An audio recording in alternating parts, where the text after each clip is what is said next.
Jonim qaranglar-de, sezyapsizlarmi qimirlashini? Ozgina qimirlab qo'yapti. 9 haftaga yaqinlashyapti deb bolamiz. Oyisi bezovtalik bilan kelgan. Nima uchun keldingiz? Shamollash qattiq bo'lyapti. Virusli bo'lyapti. Intoksikatsiya kuchli. Boshingiz ko'p og'riyaptimi?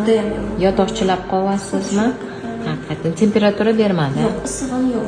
Yo'q, suyagim qaqshyapti. Suyagingiz qaqshyapti. Tushunarli. Tomoq og'riqlari yo'q lekin. Burnim oqyapti, tomog'im. Burningiz oqyapti, o'shanda virusli bo'ladi. Shuning uchun kichkina srokda suvdan xavotir oladiganlar, bunaqa kichkina sroklarda suv 10 marta shamollashinglar ham xiralashmaydi. Faqatgina o'sha o'zinglarni bezovta qilayotgan narsalar bo'yicha lecheniya olinglar. Eng lecheniyani asosiysi vitamin C va ko'proq suyuqlik. Chunki bilasizlar, virusni immunospets lecheniyasi yo'q.